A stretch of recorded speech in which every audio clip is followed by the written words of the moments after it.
preaching to the choir. You Mhm. understand what I'm saying? Yeah. Can you imagine, right? Even his disciples, right? These are all of a certain religion backdrop, right? So can you imagine when Jesus says, "Hey, no, we're not going to go around, which is the custom. We're going to cut through Samaria," which speaks to the fact that Jesus is, in fact, inviting controversy, not only amongst the Samaritan folks, but also amongst the people who he is rocking with. Mhm, mhm. You understand what I'm saying? And oftentimes we miss that because oftentimes we want our leaders to play it safe, to play it smart. Don't do anything that would make us uncomfortable.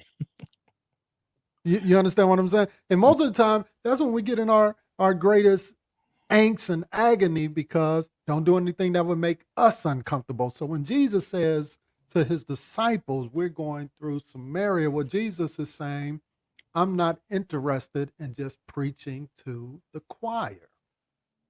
I'm not interested in just talking to people who have my same kind of viewpoint or ideology, if you will. See, the work that we're doing is not always about meeting everybody.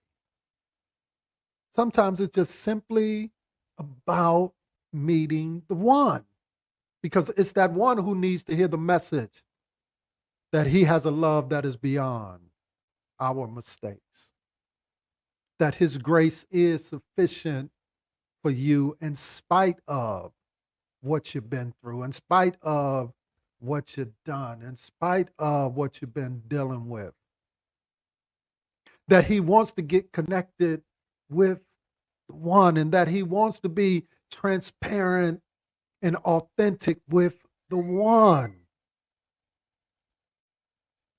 So he invites controversy, not only for himself, but also for the people who are with him, that he might engage the one.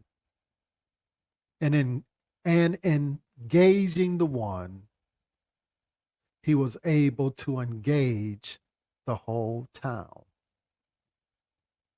See, sometimes we can't engage the whole town because y'all are afraid to engage the one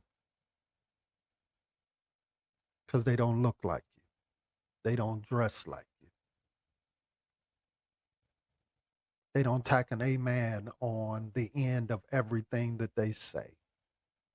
They don't got the right outfit on.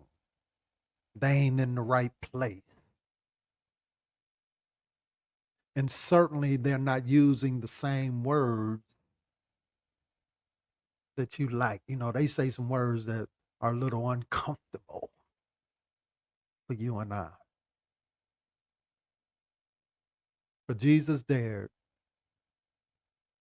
to get uncomfortable that he might reach the one.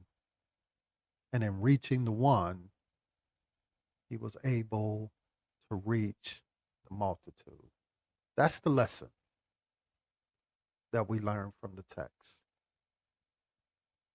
He comes up out of his comfort zone. And my question for you and I, the question for you and I today is how many of y'all are willing to really seriously get out of your comfort zone?